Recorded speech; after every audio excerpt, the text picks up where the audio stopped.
नमस्कार दोस्तों। तो कैसे आप सब। तो उम्मीद करता हूं कि आप सब जो बिल्कुल बढ़िया ही होंगे और आपका जो स्टडी है वो बिल्कुल अच्छे तरीके से चल रहा होगा। सो बेसिकली आज की इस वीडियो लेक्चर में हम लोग बात करने वाले हैं सोशल साइंस यानी कि सामाजिक विज्ञान के कुछ ऐसे प्रश्नों के बारे में जो कि सीधा सीधी आपके एग्जाम में पूछा जाएगा। ठीक है। सो सबसे पहली बात मैं आप सबको बताना चाहूंगा कि अगर आपको नहीं पता है तो मैं आप सबको बता दूं कि हमारे इस चैनल पर ऑलरेडी जो क्रैश कोर्स स्टार्ट कर दिया गया है सभी के सभी सब्जेक्ट का।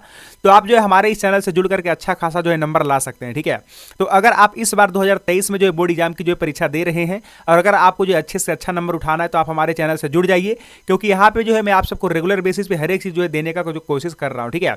आप देखेंगे अगर हमारे वीडियो सेक्शन में जाकर के तो वहाँ पे आपको ऑब्जेक्टिव सब्जेक्टिव और साथ ही साथ उस टाइप के प्रश्न जो कि सीधा सीधी जिसका जो है 100% चांस है कि बोर्ड एग्जाम में पूछेगा। ठीक है। सो चलिए बिना टाइम वेस्ट किए जो है आप जो है वैसे वीडियोज में जाकर के देख ही लोगे और आपको पता चल ही रहा होगा कि यहाँ पे जो है आपको किस तरीके का कंटेंट मिल रहा है। ठीक है। तो बिना टाइम वेस्ट किए अभी जो हम लोग करते हैं वीडियोज का शुरुआत। सो बेसिकली सबसे पहले मैं आप सबको बताना चाहूंगा कि आज का ये जो वीडियो है हमारा सोशल साइंस का जो 7वां चैप्टर है व्यापार और भूमंडलीकरण, तो उसका जो है हम लोग करने वाले हैं ऑब्जेक्टिव। ठीक है। क्योंकि 1 से लेकर के 6 चैप्टर जो है तो इन सबका ऑब्जेक्टिव मैंने जो आपको काफी अच्छे तरीके से बारीकी से करवा दिया है और जितना मैं ऑब्जेक्टिव आपको जो है दे रहा हूं तो उससे बाहर आपको याद भी नहीं करना है। ठीक है। क्योंकि यहाँ मैं हर एक चैप्टर का उतना ही ऑब्जेक्टिव क्वेश्चन देता हूं जो कि आपके एग्जाम में पूछा जा सके। ठीक है। देखो देने का तो मैं आपको जो है 70 80 90 क्वेश्चन भी दे सकता हूं एक एक चैप्टर से, लेकिन उतना पढ़ने से कोई फायदा है ही नहीं क्योंकि उतना जो एग्जाम में कभी आएगा ही नहीं। ठीक है। सो आइए आज का जो क्लास है हम लोग करते हैं शानदार तरीके से शुरुआत। आप जो है अपना कॉपी और पेन जो भी है अपना निकाल करके रेडी हो जाइए और यहाँ पे क्वेश्चन पढ़िए कि क्वेश्चन में क्या कह रहा है। ठीक है। तो चलिए यहाँ पे आप देख रहे होंगे क्वेश्चन नंबर फर्स्ट जो आपके स्क्रीन के सामने है। तो क्वेश्चन नंबर फर्स्ट में क्या कह रहा है जो कि काफी ज्यादा शानदार क्वेश्चन है, लाजवाब है। कह रहा है प्राचीन काल में किस स्थल मार्ग से एशिया और यूरोप का व्यापार होता था। प्राचीन मतलब होता है पुराने समय में। ठीक है। तो प्राचीन काल में किस स्थल मार्ग से एशिया और यूरोप का व्यापार होता था। तो ए नंबर ऑप्शन में कह रहा है सूती मार्ग, बी में कह रहा है रेशम मार्ग, सी में कह रहा है उत्तरा पथ और डी में कह रहा है दक्षिण पथ। तो अगर आप सभी को पता है कि इन क्वेश्चन का आंसर क्या होगा जो कि एकदम काफी ज्यादा वीवीआई क्वेश्चन है, 100% आपका जो एग्जाम में आएगा। तो अगर इस क्वेश्चन का आंसर आपको पता है तो जल्दी से हमारे इस कमेंट सेक्शन में लिख दीजिए और नहीं पता है तो कोई दिक्कत नहीं है, मैं आपको आंसर बता रहा हूं, आप इसको याद कर लीजिएगा। ठीक है। सो प्राचीन काल में किस स्थल मार्ग से एशिया और यूरोप का व्यापार होता था। तो इसका राइट जवाब हो जाएगा हमारा ऑप्शन नंबर बी, रेशम मार्ग से। ठीक है। तो जो भी बच्चे एक का जो है बी नंबर जो है कमेंट्स में लिखे होंगे उनका एकदम राइट जवाब है। ठीक है। तो इस क्वेश्चन का अगर आंसर आपको पहले से नहीं पता था तो इसको श्योर याद कर लीजिएगा क्योंकि क्वेश्चन जो है काफी ज्यादा इंपॉर्टेंट है। आइए इसी के साथ हम लोग बढ़ेंगे क्वेश्चन नंबर सेकंड की तरफ। तो क्वेश्चन नंबर सेकंड में आप देख सकते हैं क्या कह रहा है कि पहले विश्व बाजार के रूप में कौन सा शहर उभर करके आया। कौन सा ऐसा शहर है जो पहले विश्व बाजार के रूप में उभर करके आया है। ठीक है। सो ऑप्शन पढ़ते हैं। ए में कह रहा है अलेक्जेंड्रिया, बी में कह रहा है दिलमुन और सी में कह रहा है मैनचेस्टर एंड देन डी में कह रहा है बहरीन। तो बेसिकली 2 का जो है सही जवाब क्या होगा तो मैं आप सबको बता देता हूं कि 2 का जो राइट जवाब है वो हमारा ऑप्शन नंबर ए है, अलेक्जेंड्रिया। अलेक्जेंड्रिया जो है ये वाला शहर हमारा पहले जो है विश्व बाजार के रूप में उभर करके आया था। ठीक है। चलिए इसी के साथ हम लोग बढ़ते हैं क्वेश्चन नंबर थर्ड की तरफ। तो क्वेश्चन नंबर थर्ड में देखिए क्या कह रहा है। तो क्वेश्चन नंबर थर्ड में कह रहा है कि आधुनिक युग में अर्थव्यवस्था के क्षेत्र में होने वाली सबसे बड़ी क्रांति कौन सी है। यानी आजकल के युग में जो अर्थव्यवस्था के क्षेत्र में होने वाली सबसे बड़ी क्रांति है तो वो क्रांति क्या है। ए में कह रहा है वाणिज्यिक क्रांति है, बी में कह रहा है औद्योगिक क्रांति है, सी में कह रहा है साम्यवादी क्रांति है एंड देन डी में कह रहा है भौगोलिक खोज। तो 3 का सही जवाब क्या होगा तो मैं आप सबको बता देता हूं कि 3 का हमारा बी नंबर ऑप्शन सही जवाब हो जाएगा, औद्योगिक क्रांति। चलिए इसी के साथ हम लोग बढ़ते हैं क्वेश्चन नंबर 4 की तरफ। तो क्वेश्चन नंबर 4 में क्या कह रहा है। तो 4 में कह रहा है कि गिरमिटिया मजदूर बिहार के किस क्षेत्र से भेजे जाते थे। जो गिरमिटिया मजदूर था तो वो बिहार के किस क्षेत्र से भेजे जाते थे। तो ए में कह रहा है पूर्वी क्षेत्र, बी में कह रहा है पश्चिमी क्षेत्र, सी में कह रहा है उत्तरी क्षेत्र एंड देन डी में कह रहा है दक्षिणी क्षेत्र। तो चलिए 4 का राइट जवाब क्या होगा हमारे कमेंट सेक्शन में लिख दीजिए। तो जिन बच्चों को नहीं पता है मैं बता देना चाहूंगा कि 4 का जो है हमारा बी नंबर ऑप्शन सही जवाब हो जाएगा, पश्चिमी क्षेत्र। ठीक है। गिरमिटिया मजदूर बिहार के किस क्षेत्र से भेजे जाते थे तो पश्चिमी क्षेत्र से भेजे जाते थे। चलिए इसी के साथ हम लोग बढ़ना चाहेंगे क्वेश्चन नंबर 5 की तरफ जो कि स्क्रीन के सामने है। 5 में क्या कह रहा है। तो क्वेश्चन नंबर 5 में कह रहा है कि विश्व बाजार का विस्तार आधुनिक काल में किस समय से आरंभ हुआ। विश्व बाजार का जो विस्तार है वो आजकल के दौर में जो है किस समय से जो है प्रारंभ हुआ था। तो बेसिकली ए नंबर ऑप्शन में कह रहा है 15वीं शताब्दी से ही हो गया था, बी में कह रहा है 18वीं शताब्दी से, सी में कह रहा है 19वीं शताब्दी से एंड देन डी में कह रहा है हमारा 20वीं शताब्दी से। तो चलिए 5 का राइट जवाब क्या होगा तो 5 का बी नंबर ऑप्शन जो बिल्कुल सही है, 19वीं शताब्दी से ही जो है विश्व बाजार का विस्तार जो आधुनिक काल से जो है आरंभ हुआ था। ठीक है। चलिए आगे बढ़ते क्वेश्चन नंबर 6 की तरफ। तो क्वेश्चन नंबर 6 में क्या कह रहा है। तो क्वेश्चन नंबर 6 में कह रहा है कि विश्वव्यापी आर्थिक संकट किस वर्ष आरंभ हुआ। जो विश्वव्यापी आर्थिक संकट आया था तो वो किस वर्ष आया था। तो ए में कह रहा है 1914 में, बी में कह रहा है 1922 में एंड देन सी में कह रहा है 1929 और लास्ट डी नंबर ऑप्शन में कह रहा है 1927 में। तो चलिए विश्वव्यापी आर्थिक संकट जो किस वर्ष हुआ था तो सारे बच्चों को पता होना चाहिए। तो 6 का कौन सा ऑप्शन सही है जल्दी से बताइए। ओके, बहुत बढ़िया। तो 6 का जितने सारे बच्चे सी नंबर ऑप्शन कमेंट कर रहे हैं, बिल्कुल उनका एकदम सही जवाब है 1929 ईस्वी में जो है विश्व आर्थिक संकट आया था। ठीक है, चलिए आगे बढ़ते हैं क्वेश्चन नंबर 7 की तरफ। तो क्वेश्चन नंबर 7 आप देख सकते हैं। तो क्वेश्चन नंबर 7 में क्या कह रहा है कि आर्थिक मंदी के कारण यूरोप में कौन सी नई शासन प्रणाली का उदय हुआ।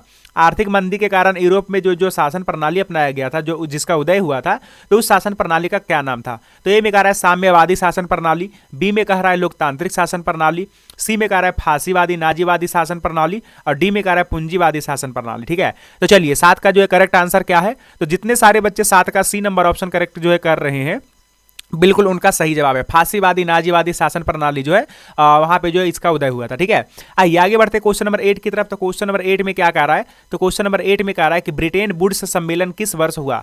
ब्रिटेन वुड्स सम्मेलन किस वर्ष हुआ। तो यहाँ पे आप ऑप्शन में देख सकते हैं 1945 है, 1947 है, 1944 है और 1952 है।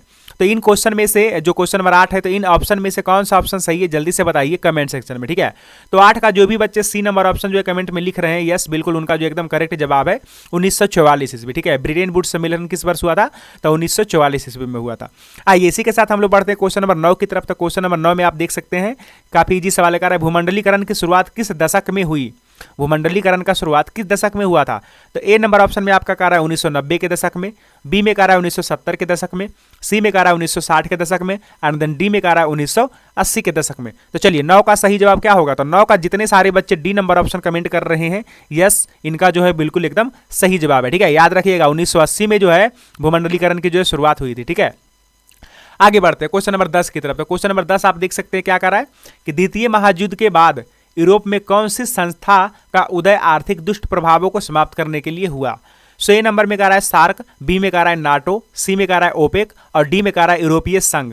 तो 10 का सही जवाब क्या होगा। तो 10 का जो भी बच्चे डी नंबर ऑप्शन जो है कमेंट में मार रहे हैं, यस बिल्कुल उनका सही जवाब हो जाएगा यूरोपीय संघ। ठीक है, आइए इसी के साथ हम लोग बढ़ते हैं क्वेश्चन नंबर 11 की तरफ। तो 11 में क्या कह रहा है कि चीन में क्रांति कब हुई थी। चीन में क्रांति कब हुई थी। तो चलिए 11 का सही जवाब क्या होगा। तो 11 का हमारा ए नंबर ऑप्शन सही जवाब हो जाएगा 1949 ईस्वी में जो है चीन में क्रांति हुई थी। ठीक है, चलिए बढ़ते हैं क्वेश्चन नंबर 12 की तरफ। तो क्वेश्चन नंबर 12 में क्या कह रहा है कि अमेरिका का पता किसने लगाया। This is a VVI question. ठीक है, MVVI most very very important. ठीक है, अमेरिका का पता किसने लगाया। ए में कह रहा है मैगलन, बी में कह रहा है वास्को डी गामा, सी में कह रहा है कोलंबस और डी में कह रहा है हेनरी। ठीक है, तो चलिए 12 का सही जवाब क्या होगा। तो 12 का सी नंबर ऑप्शन जो है सही जवाब है, कोलंबस ने जो है अमेरिका का पता लगाया था। ये बढ़ते क्वेश्चन नंबर 13 की तरफ। तो क्वेश्चन नंबर 13 में क्या कह रहा है कि IMF और विश्व बैंक ने काम करना कब शुरू किया। IMF और विश्व बैंक ने काम करना कब शुरू किया। तो आप ऑप्शन जो है देख सकते हैं A, B, C और D। ठीक है, तो इनमें से कौन सा ऑप्शन सही है जल्दी से जो है फटाक से कमेंट सेक्शन में लिख दीजिए। ठीक है, तो 13 का हमारा बी नंबर ऑप्शन जो एकदम बिल्कुल करेक्ट है। 1947 ईस्वी में IMF और विश्व बैंक ने जो है मिलकर के काम करना शुरू किया। ठीक है, आइए बढ़ते क्वेश्चन नंबर 14 की तरफ। तो क्वेश्चन नंबर 14 में क्या कह रहा है कि कॉर्न लॉ किस देश की कानून थी। कॉर्न लॉ जो थी, ठीक है, कॉर्न लॉ किस देश की कानून थी। ठीक है, सो ए में कह रहा है भारत का था, बी में कह रहा है चीन का था, सी में कह रहा है अमेरिका का और डी में कह रहा है ब्रिटेन का। तो चलिए 14 का सही जवाब क्या होगा। तो 14 का हमारा डी नंबर ऑप्शन सही है, ब्रिटेन। ये जो कॉर्न लॉ अपनाया गया था तो ये ब्रिटेन में अपनाया गया था। ठीक है, चलिए बढ़ते क्वेश्चन नंबर 15 की तरफ। तो क्वेश्चन नंबर 15 में क्या कह रहा है कि BS न्यायपाल कौन थे। BS न्यायपाल कौन थे। तो ए में कह रहा है नोबेल पुरस्कार विजेता, बी में कह रहा है व्यापारी थे, सी में कह रहा है इंजीनियर और डी में कह रहा है मजदूर नेता। तो 15 का सही जवाब क्या होगा। तो 15 का ए नंबर ऑप्शन जो है बिल्कुल करेक्ट जवाब है। ठीक है, नोबेल पुरस्कार विजेता है जो BS न्यायपाल थे। ठीक है, नोबेल पुरस्कार विजेता थे। ठीक है, BS कौन थे, नोबेल पुरस्कार विजेता। चलिए बढ़ते क्वेश्चन नंबर 16 की तरफ। तो क्वेश्चन नंबर 16 में क्या कह रहा है कि गिरमिटिया किसे कहा जाता है। गिरमिटिया किसे कहा जाता है। तो ए में कह रहा है अनुबंधित मजदूरों को, बी में कह रहा है रोगियों को, सी में कह रहा है छिपकली को और डी में कह रहा है कि अंग्रेजों को। तो मैं आप सबको बता देना चाहता हूं कि अनुबंधित जो अनुबंधित हाँ मतलब एक ही बात है। गिरमिटिया मजदूर जो है किसे कहते हैं, तो अनुबंधित मजदूरों को कहते हैं। ठीक है, गिरमिटिया या गिरमिटिया मजदूर एक ही बात है। अनुबंधित मजदूरों को ही हम लोग बोलते हैं गिरमिटिया मजदूर। ठीक है, जो कि बिहार के पश्चिमी क्षेत्र से लाया जाता था। चलिए बढ़ते क्वेश्चन नंबर 17 की तरफ। तो क्वेश्चन नंबर 17 में क्या कह रहा है। तो 17 में कह रहा है कि औद्योगिक क्रांति योजना के तहत, औद्योगिक क्रांति योजना के तहत पहले या शुरू में कौन उद्योग शामिल थे। ठीक है, पहले और शुरू में पहले या शुरू एक ही बात है, तो पहले या शुरू में कौन से उद्योग शामिल थे, ठीक है। तो ए में कह रहा है कोयला, कपास और लौह, बी में कह रहा है तांबा, मशीन और ऊनी वस्त्र, सी में कह रहा है प्लास्टिक, लौह और मोटर वाहन, डी में कह रहा है कोयला, मैग्नीज और विमानन, ठीक है। तो चलिए इस क्वेश्चन नंबर 17 का राइट जवाब क्या होगा, तो इसका ए नंबर ऑप्शन सही जवाब है कि औद्योगिक क्रांति योजना के तहत सबसे पहले जो कौन सा उद्योग शामिल आया था, तो कोयला, कपास और लौह, इन तीनों को जो है शामिल किया गया था, ठीक है। चलिए इसी के साथ हम लोग बढ़ते हैं क्वेश्चन नंबर 18 की तरफ। तो क्वेश्चन नंबर 18 में क्या कर रहा है, जो कि लास्ट सवाल है, तो देखिए इस क्वेश्चन का आंसर क्या होगा। दुनिया के कितने देश संयुक्त राष्ट्र संघ के सदस्य है, दुनिया के कितने देश संयुक्त राष्ट्र संघ के सदस्य है, तो यहाँ पे आप ऑप्शन दे सकते हैं। ए में है 100, बी में 193, सी में है 200 और डी में है 210। तो 18 का सही जवाब क्या होगा, तो 18 का हमारा बी नंबर ऑप्शन सही है, 193, ठीक है। दुनिया के लगभग 193 देश जो है संयुक्त राष्ट्र संघ के सदस्य हैं, ठीक है। चलिए सो ये जो हमारा 7वां चैप्टर था व्यापार और भूमंडलीकरण, सो इसमें से जो मैं आपको जो 18 क्वेश्चन जो टोटल बताया हूँ, 18 क्वेश्चन ये जो मैंने आपको बताया ये सारे के सारे MVVI क्वेश्चन है, ठीक है। MVVI कहने का मतलब मोस्ट वेरी वेरी इंपॉर्टेंट, और इन क्वेश्चन से बाहर ही आपको जो एक क्वेश्चन भी एग्जाम में नहीं पूछेगा। सो इन क्वेश्चन को आप जो है 2 से 3 बार, 3 से 4 बार, जितना मर्जी उतना बार जो है देख करके याद कर लीजिए, ताकि आपका जो बोर्ड एग्जाम में एक भी क्वेश्चन ना छूटे, ठीक है। सो चलिए आज के लिए बस इतना ही रखते हैं। अगर आपको वीडियो पसंद आया तो वीडियो को लाइक कर दीजिए, अगर आप इस चैनल पर नए हैं तो चैनल को सब्सक्राइब कर दीजिए, ठीक है। सो फिलहाल आज के लिए बस इतना ही, मैं मिलता हूं आपको नेक्स्ट वाले क्लास में, तब तक के लिए see have a good day, bye bye.